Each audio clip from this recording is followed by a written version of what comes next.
Élus, arrêtez tout ce que vous faites dès maintenant. Ce n'est pas simplement une vidéo de plus, c'est un avertissement divin qui pourrait changer le cours de votre vie à jamais. Vous n'êtes pas ici par hasard. En ce moment précis, Dieu essaie de vous atteindre avec un message urgent. Et si vous l'ignorez, les conséquences pourraient être dévastatrices.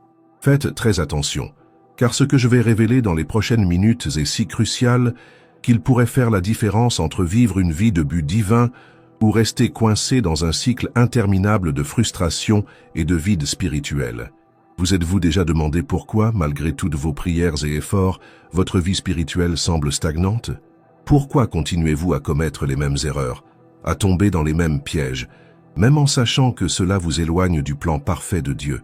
Eh bien, aujourd'hui, je vais exposer une erreur critique que de nombreux élus commettent sans même s'en rendre compte. Une erreur si subtile, mais si puissante, qu'elle sabote votre croissance spirituelle et bloque les bénédictions que Dieu veut déverser sur votre vie. Cette erreur affecte des millions de croyants à travers le monde, les empêchant d'expérimenter le pouvoir transformateur de Dieu dans toute sa plénitude. Et le plus alarmant, c'est que de nombreux leaders spirituels respectés perpétuent involontairement cette tromperie. Mais aujourd'hui, par une intervention divine, vous avez été guidé vers cette vidéo. Dieu veut casser ce cycle dans votre vie dès maintenant. Il veut vous libérer de cette erreur qui vous a retenu si longtemps. Préparez-vous à une révélation qui va ébranler les fondements de votre foi et vous conduire à un nouveau niveau d'intimité avec Dieu. Ce que vous êtes sur le point de découvrir peut être inconfortable au début, mais il est absolument nécessaire pour votre croissance spirituelle. Élus, êtes-vous prêt à affronter la vérité et à faire un pas courageux vers votre destin divin? Êtes-vous prêt à laisser derrière vous de vieilles habitudes et à embrasser une nouvelle réalité en Christ? Si la réponse est oui, alors ne détournez pas le regard un instant. Chaque mot de cette vidéo a été soigneusement inspiré par l'Esprit Saint pour parler directement à votre cœur. Ignorez les distractions, mettez votre téléphone en mode silencieux et préparez-vous à une parole qui va révolutionner votre marche avec Dieu. Souvenez-vous, l'ennemi fera tout pour vous empêcher d'entendre ce message jusqu'à la fin. Il sait le pouvoir que cette révélation a pour transformer votre vie. Ne laissez rien vous empêcher de recevoir ce que Dieu a pour vous aujourd'hui. C'est votre moment, élu. L'heure d'un changement radical est arrivée. Êtes-vous prêt à découvrir l'erreur qui vous empêche de vivre le meilleur de Dieu et à la corriger une fois pour toutes? Avant de révéler cette erreur cruciale, j'ai besoin que vous fassiez quelque chose d'important. Cet acte simple préparera votre cœur à recevoir cette révélation puissante. Prenez votre téléphone maintenant et tapez dans les commentaires le mot « révélation ». Ce n'est pas seulement un commentaire, c'est une déclaration spirituelle que vous êtes prêt à recevoir la vérité que Dieu veut vous montrer aujourd'hui. En tapant « révélation », vous dites à Dieu « Seigneur, je suis ouvert à entendre ta voix. Je suis disposé à affronter la vérité, aussi difficile soit-elle. Je veux grandir spirituellement et corriger toute erreur dans ma vie. » Ne sous-estimez pas le pouvoir de cet acte simple. De nombreux témoignages incroyables nous sont parvenus de personnes qui ont vu leur vie transformée après avoir fait cette déclaration. C'est comme si quelque chose se brisait dans le royaume spirituel, ouvrant la voie à un nouveau niveau de révélation et de pouvoir dans leur vie. Alors, n'hésitez pas. Faites-le maintenant.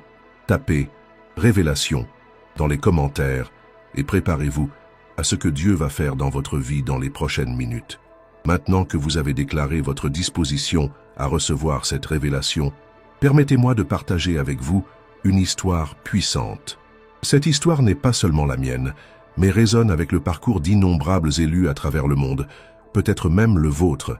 Tout a commencé il y a quelques années, lorsque J était au sommet de mon ministère. De l'extérieur, il semblait que j'avais tout. Une congrégation en pleine croissance, des livres publiés, des invitations à des conférences. Les gens me voyaient comme un exemple de succès spirituel, mais à l'intérieur, je luttais avec un vide que je ne pouvais pas expliquer. Je passais des heures en prière, je jeûnais régulièrement. J'y étudiais les Écritures assidûment. Je faisais tout ce qu'on m'avait appris qu'un bon chrétien devait faire. Pourtant, je sentais qu'il me manquait quelque chose. C'était comme s'il y avait une barrière invisible m'empêchant d'expérimenter la plénitude du pouvoir de Dieu dans ma vie. J'ai commencé à remarquer le même schéma chez beaucoup de mes suiveurs, des personnes dévouées, qui aimaient sincèrement Dieu, mais qui semblait coincée dans un cycle de hauts et de bas spirituels. Elle venait me voir, désespérée d'une parole de Dieu, d'un toucher de l'Esprit Saint, mais elle repartait encore assoiffée, comme si elle buvait à un puits qui ne les satisfaisait jamais complètement. C'est alors que j'ai commencé à remettre en question tout ce que je pensais savoir sur la vie chrétienne. J'ai passé des nuits blanches à crier à Dieu pour obtenir des réponses. Seigneur, je priais, que faisons-nous de mal? Pourquoi, malgré tous nos efforts, semble-t-il que nous ne progressons pas? Pourquoi tant d'entre nous se sentent-ils déconnectés, même quand nous faisons tout bien? La réponse n'est pas venue immédiatement. En fait, il semblait que plus je cherchais, plus Dieu restait silencieux. J'ai traversé une période d'épreuve intense, ce que beaucoup appelleraient la nuit noire de l'âme. J'ai douté de tout, de mon appel, de ma foi, même de l'existence de Dieu. C'est à ce moment de profond désespoir que Dieu a finalement commencé à parler. Ce haine n'était pas avec un tonnerre ou une vision dramatique, mais avec un doux murmure qui est progressivement devenu plus clair. Il me montrait quelque chose que j'avais perdu de vue, quelque chose de si fondamental que sa simplicité était presque choquante. J'ai réalisé qu'en cherchant ardemment Dieu, beaucoup d'entre nous, y compris moi-même, étions tombés dans un piège subtil. Nous étions tellement concentrés sur le fait de bien faire les choses, de suivre une liste de règles et d'attentes, que nous avions perdu l'essence de ce que signifie vraiment connaître et marcher avec Dieu. Cette révélation m'a frappé comme un éclair. Tout à coup, j'ai vu clairement l'erreur que moi et tant d'autres commettions.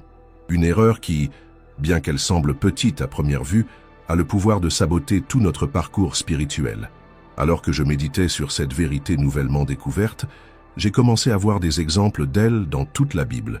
J'ai vu comment les pharisiens, dans leur zèle pour la loi, avaient perdu le cœur de Dieu.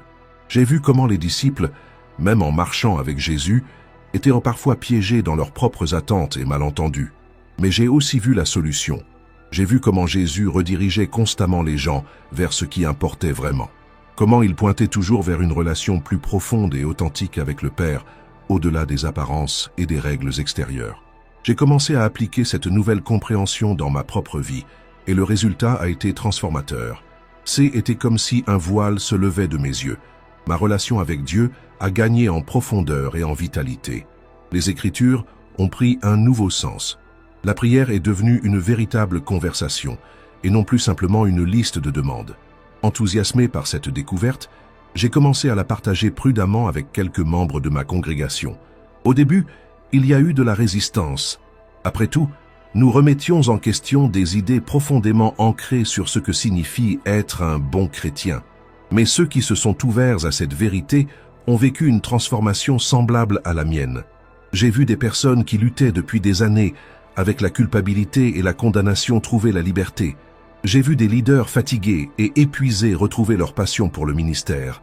J'ai vu des relations se restaurer et des vies complètement renouvelées. Cependant, j'ai également fait face à de l'opposition. Certains leaders religieux m'ont accusé de prêcher un message dangereux. Ils disaient que j'affaiblissais la foi, la rendant trop facile. Mais je savais au fond de mon cœur que ce n'était pas un message de facilité, mais de véritable transformation. En continuant à étudier et à prier à ce sujet, Dieu m'a montré que ce haine n'était pas seulement un problème individuel, mais quelque chose qui affectait l'Église dans son ensemble. C'était comme si un brouillard subtil était installé sur de nombreux croyants, obscurcissant la véritable nature de notre relation avec Dieu. J'ai réalisé que J était face à un choix. Je pouvais garder cette révélation pour moi, continuer avec le statu quo et éviter les conflits, ou je pouvais faire un pas de foi, partager cette vérité et potentiellement aider d'innombrables personnes à trouver une nouvelle liberté en Christ. La décision n'a pas été facile.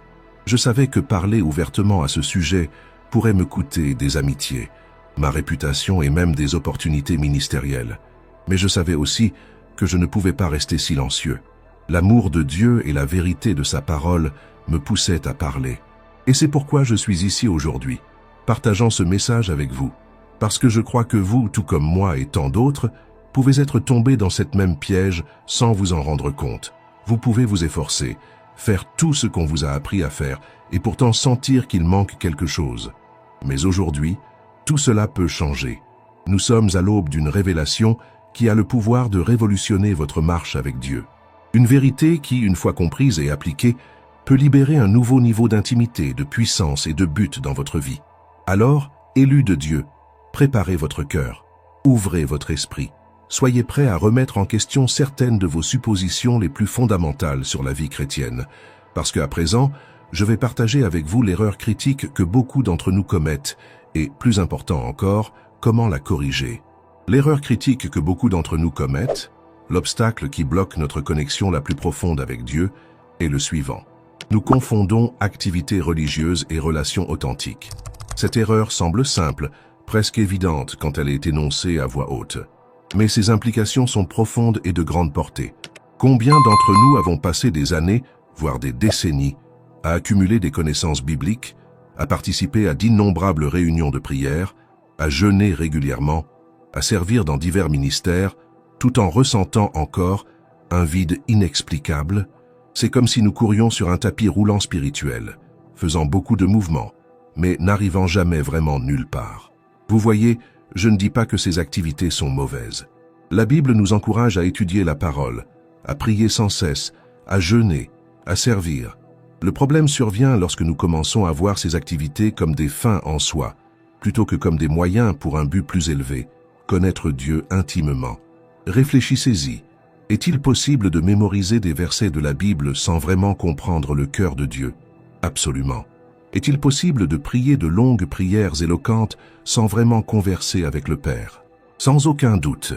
Est-il possible de servir sans relâche dans l'Église sans expérimenter la présence transformante de Dieu? Malheureusement, oui. C'est l'erreur que les pharisiens ont commise à l'époque de Jésus. Ils étaient des spécialistes de l'activité religieuse. Ils connaissaient la loi par cœur, jeûnaient 2 fois par semaine, donnaient la dîme même des plus petites herbes. Mais Jésus les a sévèrement réprimandés en disant « Vous étudiez soigneusement les Écritures, parce que vous pensez qu'elles vous donnent la vie éternelle. Et en effet, les Écritures rendent témoignage de moi, mais vous ne voulez pas venir à moi pour avoir la vie. » Jean 5, 39, 40. Voyez l'ironie ici. Les pharisiens étaient tellement occupés à étudier sur Dieu qu'ils ont perdu l'occasion de le connaître personnellement alors qu'il était juste devant eux. Et beaucoup d'entre nous tombent dans le même piège aujourd'hui. Laissez-moi être clair, Dieu ne s'intéresse pas à votre performance religieuse.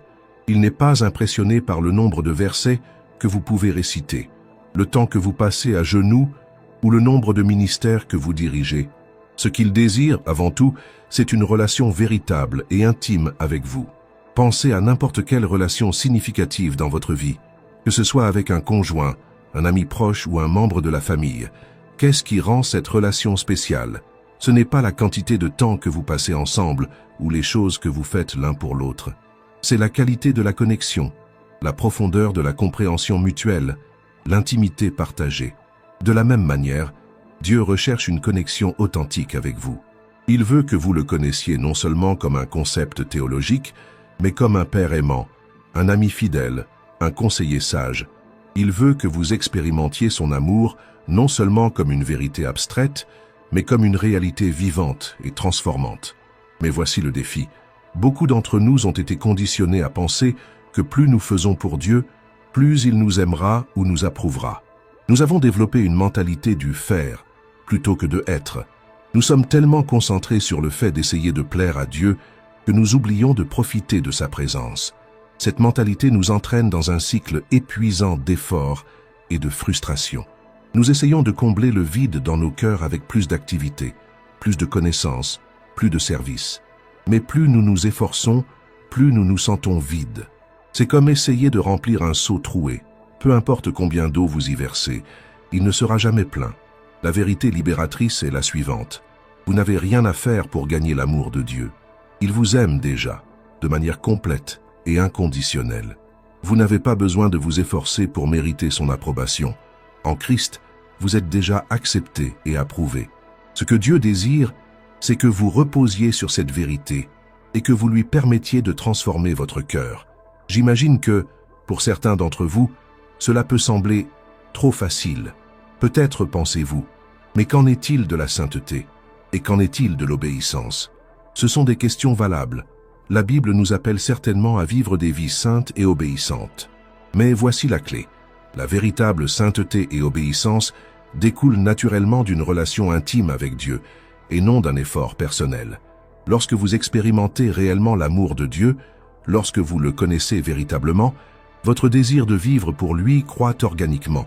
Ce n'est plus une question de suivre des règles par peur ou obligation, mais une réponse d'amour envers celui que vous connaissez et en qui vous avez une confiance profonde. Réfléchissez à la manière dont cela changerait votre vie spirituelle. Au lieu de vous sentir constamment poussé à faire plus, lire plus, prier plus, vous pourriez vous détendre dans la présence de Dieu. Au lieu de vous sentir coupable de ne pas être suffisamment spirituel, vous pourriez jouir de la liberté d'être aimé inconditionnellement. Au lieu de voir la Bible comme une liste de règles à suivre, vous pourriez la considérer comme une lettre d'amour d'un père à son enfant. Mais comment faisons-nous cette transition? Comment passons-nous d'une foi basée sur l'activité à une foi fondée sur la relation? La réponse se trouve en un mot: abandon. Un abandon total et complet à Dieu. Abandon signifie renoncer à nos propres idées sur la manière dont nous devrions nous approcher de Dieu. Cela signifie mettre de côté notre besoin de contrôle, notre tendance à essayer de gagner la faveur de Dieu par nos œuvres. Cela signifie venir à lui tel que nous sommes, avec toutes nos imperfections et faiblesses, et permettre à lui de nous aimer et de nous transformer. Cet abandon n'est pas un acte unique, mais un processus continu. C'est un choix quotidien de faire confiance à Dieu, de rechercher sa présence par-dessus tout, de valoriser la relation avec lui plus que toute réalisation ou activité religieuse. Au fur et à mesure que vous vous abandonnez, quelque chose d'incroyable commence à se produire. Vous commencez à expérimenter Dieu d'une manière nouvelle et profonde. Sa parole prend vie, sa présence devient tangible, sa direction devient plus claire. Et paradoxalement, vous découvrez que vous faites plus pour le royaume de Dieu que jamais, non par obligation, mais par un débordement de l'amour et de la grâce que vous expérimentez. Élu, c'est le secret que de nombreux saints, à travers l'histoire, ont découvert. C'est ce qui a permis à des personnes comme l'apôtre Paul de dire « Ce n'est plus moi qui vis, mais Christ vit en moi ». Galates 2, 20. C'est ce qui a amené des mystiques comme Saint Jean de la Croix à parler d'une union divine avec Dieu. C'est ce qui a inspiré des réformateurs comme Martin Luther à redécouvrir la doctrine de la justification par la foi. Et aujourd'hui, Dieu vous offre cette même vérité transformante. Il vous invite à quitter le sentier de la religiosité et à entrer dans une relation vivante et dynamique avec lui. Il vous appelle à laisser de côté le fardeau de la performance et à embrasser la liberté de être aimé inconditionnellement. C'est le Évangile dans son essence la plus pure. Ce n'est pas ce que nous faisons pour Dieu, mais ce qu'il a déjà fait pour nous en Christ. Il s'agit de recevoir son amour, sa grâce, sa vie, et de permettre à tout cela de nous transformer de l'intérieur vers l'extérieur. Choisis. Êtes-vous prêt à faire ce pas? Êtes-vous prêt à abandonner la sécurité d'une religion basée sur des activités et à plonger dans les eaux profondes d'une relation authentique avec Dieu? Êtes-vous prêt à échanger votre liste de tâches spirituelles contre une invitation à simplement être dans la présence de Dieu? Si votre réponse est oui, alors vous êtes au bord d'un voyage incroyable, un voyage de découverte, de croissance, de transformation. Un voyage qui remettra en question tout ce que vous pensiez savoir sur la vie chrétienne, mais qui apportera également une liberté et une joie que vous n'auriez jamais imaginé possible. Dans les prochaines minutes, je vais partager avec vous quelques étapes pratiques que vous pouvez suivre pour commencer ce voyage. Mais pour l'instant, je veux que vous laissiez simplement cette vérité pénétrer votre cœur. Dieu vous aime, non pas pour ce que vous faites, mais pour ce que vous êtes, son enfant bien-aimé, sa fille précieuse. Et il vous invite à une relation plus profonde que vous n'auriez jamais rêvé possible. Maintenant que vous comprenez l'erreur critique que beaucoup d'entre nous commettent, parlons de ce que cela signifie pour vous personnellement et comment cette révélation peut transformer votre vie à partir d'aujourd'hui. Ce n'est pas seulement une information à stocker dans votre esprit, c'est une vérité qui a le pouvoir de révolutionner complètement votre marche avec Dieu. Tout d'abord, comprenez que cette révélation n'invalide pas tout ce que vous avez fait jusqu'à présent dans votre parcours spirituel. Vos études bibliques, vos prières, votre service à l'Église, rien de tout cela n'a été vain. Dieu a vu chaque effort, chaque larme, chaque sacrifice. Il honore votre sincérité et votre désir de lui plaire. Ce que nous faisons maintenant, c'est réorienter ces efforts vers un but plus élevé, connaître Dieu intimement. Imaginez un instant À quoi ressemblerait votre vie si vous pouviez réellement expérimenter l'amour inconditionnel de Dieu chaque jour? Que serait-il de se réveiller le matin sans le poids de la condamnation, sans la pression de devoir faire assez pour mériter la faveur de Dieu? Que serait-il d'aborder la Bible non pas comme un livre de règles, mais comme une lettre d'amour de votre Père céleste? Que serait-il de prier non par obligation, mais par un désir sincère de discuter avec votre meilleur ami? C'est la réalité que Dieu veut pour vous. Il veut vous libérer des chaînes de la religiosité et vous mener vers une liberté que vous n'avez jamais expérimentée auparavant. Une liberté qui n'est pas une licence à pécher, mais un pouvoir pour vivre une vie véritablement sainte. Non par peur ou obligation, mais par amour et gratitude. Pensez à la manière dont cela affecterait chaque aspect de votre vie. Vos relations s'amélioreraient, car vous ne chercheriez plus l'approbation des autres, étant donné que vous seriez assuré dans l'amour de Dieu.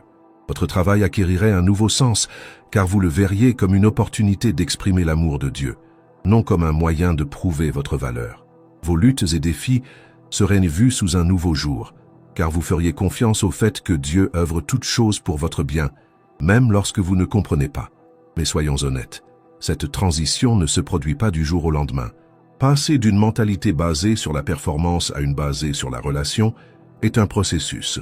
Vous ferez probablement face à de la résistance, de vous-même, des autres et même de l'ennemi, qui ne veut pas que vous expérimentiez cette liberté. Il y aura des moments où vous serez tenté de revenir aux anciens schémas, de chercher la sécurité dans la familiarité des activités religieuses au lieu de faire confiance à l'amour inconditionnel de Dieu. Dans ces moments, rappelez-vous, ce que Dieu attend de vous n'est pas la perfection, mais l'abandon. Il ne s'attend pas à ce que vous ne tombiez jamais, mais à ce que vous vous tourniez toujours vers lui lorsque vous tombez. Au fur et à mesure que vous commencez à vivre dans cette nouvelle réalité, vous remarquerez des changements profonds dans votre vie. La culpabilité et la peur qui vous motivaient auparavant seront remplacées par l'amour et la gratitude. L'obéissance cessera d'être un fardeau et deviendra une réponse naturelle à l'amour de Dieu. Vous découvrirez une nouvelle audace dans votre foi, non pas basée sur votre propre force, mais sur la confiance que Dieu est avec vous et pour vous. Votre compréhension de la grâce sera révolutionnée. Vous réaliserez que la grâce n'est pas seulement le pardon de vos péchés, mais le pouvoir de Dieu agissant dans votre vie chaque jour. Vous commencerez à vous voir comme Dieu vous voit, non pas comme un pécheur luttant pour être accepté, mais comme un enfant bien-aimé, déjà accepté en Christ. Cette nouvelle identité transformera la manière dont vous abordez chaque aspect de votre vie spirituelle. La prière deviendra une conversation intime avec un Père aimant, et non une liste de demandes adressées à un Dieu lointain. Étude de la Bible, deviendra un voyage de découverte, et non une tâche à accomplir. Le service dans l'Église émanera d'un cœur débordant d'amour, et non d'un sens du devoir ou de culpabilité. Mais peut-être l'impact le plus profond sera votre témoignage pour le monde. Lorsque les gens vous regarderont, ils ne verront pas quelqu'un essayant désespérément de gagner la faveur de Dieu. Au contraire, ils verront quelqu'un qui est en sécurité dans l'amour de Dieu, quelqu'un qui irradie la joie et la paix même au milieu des difficultés. Votre témoignage ne sera pas seulement verbal, mais émanera d'une vie transformée par la puissance de l'Évangile. Vous vous demandez peut-être, cela semble merveilleux, mais comment commencer? Comment faire cette transition dans la pratique? Je suis heureux que vous ayez posé la question. Dans les prochaines minutes, je vais partager avec vous quelques étapes pratiques que vous pouvez suivre pour commencer à vivre dans cette nouvelle réalité. D'abord, commencez chaque jour en réaffirmant votre identité en Christ. Avant même de sortir du lit, déclarez à haute voix « Je suis aimé inconditionnellement par Dieu. Il n'y a rien que je puisse faire aujourd'hui pour que Dieu m'aime davantage, et rien que je puisse faire pour que Dieu m'aime moins. » Laissez cette vérité s'enfoncer dans votre cœur. Deuxièmement, changez votre approche de la parole de Dieu. Au lieu de lire la Bible pour atteindre un objectif de lecture ou trouver des règles à suivre, lisez-la comme une lettre d'amour de votre Père céleste. Avant d'ouvrir les Écritures, priez « Père, fais-moi découvrir davantage qui tu es à travers ta parole aujourd'hui. » Troisièmement, pratiquez la présence de Dieu tout au long de la journée. Ne réservez pas la prière à des moments spécifiques. Au lieu de cela, maintenez un dialogue constant avec Dieu. Partagez vos pensées, vos joies, vos frustrations avec lui au fur et à mesure qu'elles surviennent. Quatrièmement, lorsque vous vous surprenez à retomber dans de vieux schémas de pensée basés sur la performance, arrêtez-vous Et rappelez-vous, l'Évangile. Souvenez-vous que votre acceptation par Dieu ne repose pas sur ce que vous faites, mais sur ce que Christ a déjà fait pour vous. Cinquièmement, recherchez la communion avec d'autres croyants qui comprennent cette vérité. Trouvez une communauté où vous pouvez être vulnérable, où vous pouvez partager vos luttes sans crainte de jugement, où vous pouvez être constamment rappelé de l'amour inconditionnel de Dieu. Rappelez-vous, c'est un voyage. Il y aura des jours où vous aurez l'impression de revenir à de vieux schémas. Ne désespérez pas lorsque cela se produit. Au contraire, voyez ces occasions comme des opportunités d'expérimenter la grâce de Dieu d'une manière nouvelle. Chers élus, nous arrivons à la fin de ce puissant message, mais en réalité, nous ne faisons que commencer une nouvelle aventure pour vous. Un voyage de découverte, d'intimité avec Dieu et de véritable transformation. Maintenant, je veux vous défier à ne pas laisser cette révélation être juste une information de plus que vous avez entendue, mais quelque chose qui va changer votre vie à partir d'aujourd'hui. Tout d'abord, je veux que vous fassiez une pause maintenant. Fermez les yeux un instant et réfléchissez à ce que vous avez entendu. Laissez l'Esprit Saint parler à votre cœur. Quelle partie de ce message vous a le plus touché? Quelle zone de votre vie Dieu est-il en train de toucher maintenant? Maintenant, ouvrez les yeux et prenez votre téléphone. Dans le champ de commentaires sous cette vidéo, je veux que vous partagiez un mot ou une phrase qui résume ce que Dieu vous a dit aujourd'hui. Cela peut être liberté, intimité, grâce ou toute autre chose qui a touché votre cœur. En faisant cela, vous ne faites pas seulement le point sur ce que vous avez entendu, mais vous déclarez également votre intention de vivre dans cette nouvelle réalité. Ensuite, je veux vous encourager à ne pas garder cette révélation pour vous-même. Partagez cette vidéo avec au moins 3 personnes qui, selon vous, ont besoin d'entendre ce message. Pensez à des amis, des membres de votre famille ou des membres de votre Église qui pourraient lutter avec le légalisme ou se sentir éloignés de Dieu. En partageant, vous devenez un agent de transformation dans la vie d'autres personnes. Souvenez-vous, élus, Dieu a un plan incroyable pour votre vie, un plan d'intimité, de liberté et de puissance spirituelle au-delà de ce que vous avez déjà expérimenté. Ne laissez pas l'ennemi voler cette révélation de vous. Agissez maintenant. Prenez la décision de vivre dans cette nouvelle réalité à partir d'aujourd'hui. J'ai hâte d'entendre vos témoignages et de continuer ce voyage avec vous. Que Dieu vous bénisse richement alors que vous faites ces pas de foi. Jusqu'à la prochaine vidéo, demeurez dans l'amour de Dieu et expérimentez sa grâce de manière nouvelle et puissante chaque jour.